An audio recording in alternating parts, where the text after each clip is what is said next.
அல்லேலூயா, ஆமென். என்னங்க நல்ல பொண்ணு சொன்னா ஒரு மாதிரி சிரிக்கிறீங்க? நல்ல பொண்ணுங்க, கை தட்டுங்க பாக்கலாம். இந்த பொண்ணுக்கு இயேசுவே தெரியாது, ரட்சிப்பு இல்லை. ரட்சிப்பு இல்லாதனால இது உலக பிரகாரமாக வாழுதுன்னு வச்சுக்கோங்க. ஸ்கூலுக்கு போகுது, ஸ்கூலில் போகும்போது எல்லார் கூடயும் எல்லார் மாதிரியே பேசுது, பழகுது. காதில் பாருங்கள் 3 கம்மல் போட்டிருக்கு, 4 கம்மல் ஆகிடும் அடுத்த மாதம், அடுத்த வருஷம் அப்படின்னு வச்சுக்கலாம், எக்ஸாம்பிள். அல்லேலூயா. இந்த பொண்ணு பார்க்கும்போது அழகாக இருக்குது. உலகத்தில் இருக்கும்போது ஸ்கூல் படிக்கிறதுனால இந்த பொண்ணுக்கு அவங்க ஃப்ரெண்ட்ஸுக்கு பார்க்குற யாருக்குமே இவ கிறிஸ்துவ பொண்ணுன்றது தெரியலை. அப்படின்னா இவ மேலே என்னத்தை நம்ம சொல்ல முடியும்? புரியுதுங்களா?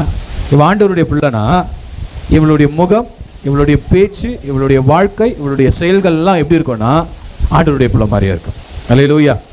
இவ நடக்கும்போது ஒரு ஒழுக்கம் இருக்கும், இவ பேசும்போது ஒரு ஒழுக்கம் இருக்கும், இவளுடைய எல்லா காரியமும் ஒரு ஒழுக்கம் இருக்கும். அல்லேலூயா. இப்போ இவள் ரட்சிப்பு இல்லை, இவளுக்கு ரட்சிப்பே இல்லாததுனால இவ மேலே ஒரு பெரிய சுமை, இவளுக்கு ஒரு பாரம் இருக்குது. என்ன பாரம்னா சினிமா பார்க்குற ஒரு பாரம். கை உயர்த்துங்க பார்க்கலாம். இது ரட்சிப்பு இல்லாத பொண்ணு. அதனால் இந்த பொண்ணு கையில் ஒரு பாரம் இருக்குது. என்ன பாரம் என்றால், இந்த வருஷம் வந்திருக்கிற சினிமா படங்களை நான் பார்க்கவில்லை. என்ன கவலை? என்ன பாரம்? சொல்லுங்க வாய் திறந்து. என்ன பாரம்? சினிமா பார்க்காத ஒரு பாரம். ஐயோ நான் படிக்கிறேனே, ஞாயிற்றுக்கிழமை சர்ச்சுக்கு வேற போகணும், இப்போ ரட்சிப்பு வருது. அல்லேலூயா. சில ஆட்கள் ரட்சிக்கப்பட்டு சபைக்கு வந்தாலும் உலகத்தா மாதிரி தான் இருக்குது, அதுக்கும் பாரம் இருக்குது. அதனால் 2 விஷயத்தை நான் உங்ககிட்ட நான் வந்து காண்பிக்க விரும்புகிறேன். இந்த மகள் முதல் ரட்சிப்பில்லாத ஒரு பெண்ணு, ரட்சிப்பில்லாத பெண்ணுக்கு ஒரு பாரம் இருக்குது. என்ன பாரம்னா சினிமா பார்க்க முடியல. 2வது ஒரு பாரம் இருக்குது, நல்ல துணி இல்லை எனக்கு. என்ன இல்லை? என்ன இல்லைங்க? நல்ல துணி இல்லை, இது ஒரு பாரம். 3வது ஒரு பாரம் வருது, ஐயா மேக்கப் பண்ணுறதுக்கு மேக்கப் செட் இல்லை. இது என்னது? ஒரு பாரம். அடுத்தது கர்த்தருக்கு ஸ்தோத்திரம், அடுத்த ஒரு பாரம் வருது. என்ன பாரம்னா எனக்கு வந்து எல்லாரும் போல என்ன பைக் இல்லை, கார் இல்லை, வீடு இல்லை, எனக்கு ரொம்ப கஷ்டமாக இருக்கிறேன் அப்படின்னு ஒரு ரட்சிப்பு இல்லாத ஒரு பெண். அந்த அம்மாவுக்கு இன்னொரு பாரம். கை பாருங்க, சாதாரணமாக பிடிச்சிட்டு இருந்த ஆள் இப்போ பத்திரமா பிடிக்குது, தூக்கி பிடிக்குது. ஏன்னா பாரம். அல்லேலூயா. அங்கே பக்கத்தில் நிறைய புக் இருக்குது, எடுங்க குனிஞ்சு. கர்த்தருக்கு ஸ்தோத்திரம். அல்லேலூயா. நல்லா புரிஞ்சுக்கோங்க, இந்த ரட்சிப்பு இல்லாத மகளுக்கு ஒவ்வொரு ஆசையும் ஒவ்வொரு பாரமாக மாறுது. நகை இல்லைன்றது ஒரு பாரம். அடுத்தது கர்த்தருக்கு ஸ்தோத்திரம். இப்படி நிறைய பாரங்களை இந்த மகள் பெற்றுக்கொண்டே போகிறாங்க. நிறைய பாரம், ஒவ்வொரு 4 பாரம். கொடுங்க கொடுங்க கொடுங்க. ஒவ்வொரு பாரம் சேர்ந்துக்கிட்டே இருக்குது. இஷ்டத்துக்கு பாரம். ஐயோ அந்த பொண்ணு மாதிரி என்ன இருக்க முடியல, அந்த அக்கா மாதிரி என்னால் இருக்க முடியல. அடுத்தது எடுங்க, அந்த மூலத்தை எடுங்க. சரி, இப்போ இது ஒரு பாரம், பெரிய பாரம். என்ன பாரம்னா என் வீட்டில் சுதந்திரமாக என்னால் வாழ முடியல. என்ன? சுதந்திரமாய் வாழ முடியல. எல்லா பொண்ணுங்களும் சந்தோஷமாக இருக்குது, அது மாதிரி பாரத்தினால என்னால் வாழ முடியல. இப்போ ஒரு சின்ன பாரம். என்ன பாரம்னா நான் வந்து எப்போ வந்து கல்யாணம் பண்ண போகிறேன், அப்படி ஒரு சின்ன பாரம். கர்த்தருக்கு. சில ஆட்களுக்கு இன்னொரு பாரம். அந்த எடுங்க, கர்த்தருக்கு மூலம் எடுங்க. இந்த பாரம் என்ன பாரம்னா கர்த்தருக்கு ஸ்தோத்திரம். அங்கே பாரு, அங்கே பாரு, இப்படி வா, இப்படி வா, இப்படி வா. இப்போ ஒரு பாரம். என்ன பாரம்? ஒரு சின்ன பாரம். ஐயோ எனக்கு வந்து நான் செய்யணும்னு நினைக்கிறேன், வேலைக்கு போகணும்னு நினைக்கிறேன், எதுவுமே சாதிக்க முடியல. ஒரு பெரிய பாரம். இந்த மூஞ்சை பாருங்க, கொஞ்சம் நம்ம முகத்தை காட்டணும். இதுதான் நான் சொல்கிறேன். இந்த பாரம் புடி புடி, தலை மேலே ஒரு கை வச்சு வா, பிடிச்சிக்கோ. பாருங்க, ஒரு பாரம் கீழே விழுது, எல்லாம் விழுது, நொந்து போயிட்டா. இப்போ எப்படி ஆயிட்டா? நொந்து நூடுல்ஸ் ஆயிட்டா. புரியுதுங்களா? பாரமுள்ள பெண், பாரமுள்ள மகள், பாரமுள்ள ஒரு மனுஷன். லோயா. உங்க வாழ்க்கை இப்படி தான் இருக்கு. பக்கத்தால பார்த்து ஆசைப்பட்டு ஏதோ ஒரு பட்டு சேலை வாங்க முடியலன்னு ஒரு பாரம், அதுக்காக நீ கூனி கூறி நல்லா நின்ன பொண்ணு இப்போ எப்படி உட்காந்து நின்றுட்டு இருக்குது? அம்மா கொஞ்சம் பார்க்கம்மா, எப்படி மாணிக்குது பாருங்க, சைடாக போயிடுச்சு. எப்படி போயிடுச்சு? நேராக கடவுள் படைச்சாரு, ஆனால் இவ எப்படி இருக்கிறா? இப்போ சைடாக இருக்கிறா.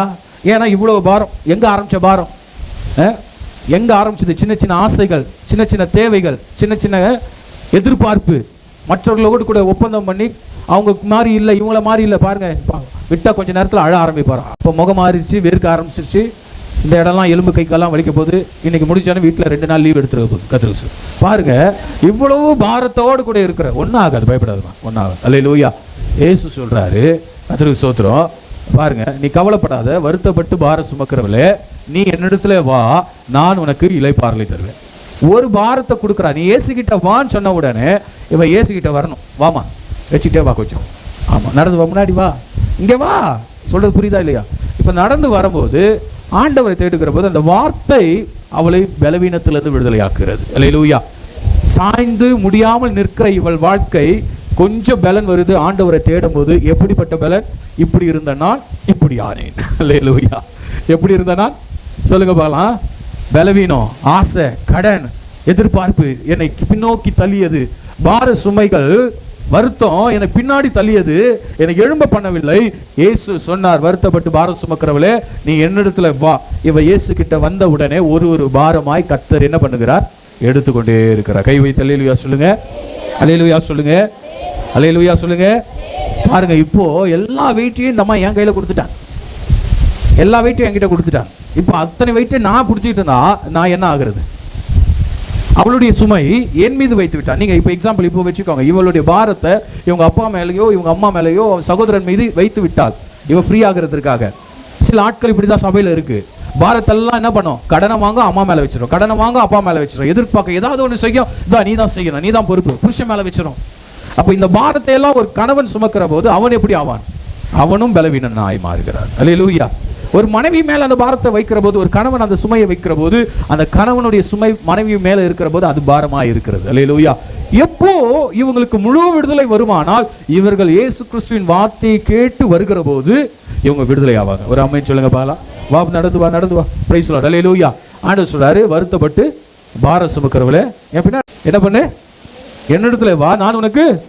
இப்ப இந்த அம்மா எவ்வளவு அழகா நடந்து வராங்க பாருங்க. ஃபர்ஸ்ட் அங்க நிக்கவே வழி இல்லை, நிக்கிறதுக்கே தெம்பு இல்லை. ஆனா இப்போ இவ என் பின்னாடி எப்படி இருக்கிறாள்? சுதந்திரமா இருக்கிறாள். கை வைத்து அல்லேலூயா சொல்லுங்க. எவ்வளவு அழகா நடந்து வரா. காரணம் என்னன்னா, என்கிட்ட அவ பாரத்தை வைத்து விட்டா. என்கிட்டனா இயேசுவின் பாதத்தில் அந்த பாரத்தை வைத்து விட்டா. புரிஞ்சா நல்ல ஒரு ஆமென் சொல்லுங்க. உங்க பாரத்தை நீங்க தலையில வைத்து கொண்டு இருக்கிற வரைக்கும், உங்க பிரச்சனை உங்ககிட்ட இருக்கிற வரைக்கும் நீ பலவீனனா தான் இருப்ப, முடியாம தான் இருப்ப, விழுந்து போக தான் நினைப்ப, சுமக்க நினைக்கும் போது உன்னை அது பின்தள்ளும். ஆனால் ஆண்டவர் சொல்றாரு, நீ என்னிடத்துல வா, நான் உனக்கு இளைப்பாறுதலை தருவேன். அநேக நேரத்துல நம்பிக்கையுடைய சிறைகளே நீ அரணுக்கு திரும்ப சொன்னார். ரெண்டு பேரை குறித்து இந்த மகளை ஒப்பிட்ட. ஒன்னு ரட்சிக்கப்படாத மக, ரெண்டாவது ரட்சிக்கப்பட்டு தேவ சபைக்கு வரக்கூடிய ஒரு மகள். அல்லேலூயா. ரெண்டு மகளாக இவளை ஒருவளை வைத்து ரெப்ரசென்ட் பண்ணுகிறேன். ஒன்னு ரட்சிப்பில்லை, அதனால் பாரத்தை சுமந்தா. இப்ப இயேசுவை தெரியும், இயேசுவை தெரியும் நிறைய பேர் என்ன பண்றாங்க? சுமையை சுமந்துகிட்டே இருக்கிறாங்க. கவலை, பாரம், வேதனை. என்னன்னா ஆண்டவர் எப்படி செய்ய முடியும்? ஆண்டவர்கிட்டயே ஒப்பு கொடுக்கறது இல்ல. ஆனா ஆண்டவர் சொல்றாரு, நம்பிக்கையுடைய சிறைகளே அரணுக்கு திரும்ப. எங்க திரும்ப? ஆண்டவர் கிட்ட வா, நான் உனக்கு இரட்டிப்பான, நல்ல கை வைத்து அல்லேலூயா சொல்லு, இரட்டிப்பான நன்மை தருவேன் இன்னைக்கு. ஆமென். அல்லேலூயா. ஏதோ ஒன்று வேணும் கேட்குறீங்க, அது சுமையாவே மாறிட்டு இருக்கு. ஆண்டவரே நான் ஜெபிச்சுட்டே இருக்கிறேன், எனக்கு சுமையா இருக்கு, ஜெபித்து கொண்டே இருக்கிறேன், சுமையா இருக்கு, என் வாழ்க்கை எப்போது நான் ஆசீர்வாதத்தை பெற்றுக்கொள்வேன். இப்போ விடுதலை ஆயிட்டா, ஆனா அவ கையில என்ன இல்லை? ஆசீர்வாதம் இல்லை. இப்போ இயேசு சொல்றாரு, நீ கவலைப்படாத, நான் உன் கூட இருக்கிறேன், இதான் இந்த ஆசீர்வாதம் வச்சு. அல்லேலூயா. இவளுக்கு இதை பார்த்த உடனே ஒரு சந்தோஷம் வரும். அல்லேலூயா. இவளுக்கு மகிழ்ச்சி. ஏன் என்றால் நீ எதிர்பார்க்காதது என்ன பண்றாரு? ஆண்டவர் கொடுக்கிறா. கை வைத்து அல்லேலூயா சொல்லுங்க. பால கை தட்டுங்க இந்த பொண்ணுக்கு. போய் உட்கார். அல்லேலூயா. இன்னைக்கு நம்முடைய வாழ்க்கை இப்படிதான் கட்டப்பட்டு பார சுமையோடு கூட பல காரியங்கள்ல நம்ம சஃபர் பண்ணிட்டு இருக்கிறோம். எனக்கு நன்மை இல்லை, நன்மை இல்லை, நன்மை இல்லை, நன்மைக்காக ஓடிக்கொண்டே இருக்கிறோம். நல்ல வேலைக்கு வர்றோம், ஆனா அது ஒரு சுமையா மாறுது, பாரமா மாறுது. அல்லேலூயா. பாருங்க, நாம எதற்காக ஓடுகிறோம்? ஜாக்கிரதையாய் தேட வேண்டும். எதற்காக தேவனை தேடுகிறோம்? அதிலே நாம் கவனமாக இருக்கணும். கர்த்தர் சகல நன்மையும் தருவார், எல்லா ஆசீர்வாதங்களையும் தேவன் தருவார். அவரால் எல்லா நன்மைகளையும் தர முடியும். விசுவாசிக்கிறீங்களா? அல்லேலூயா. அல்லேலூயா.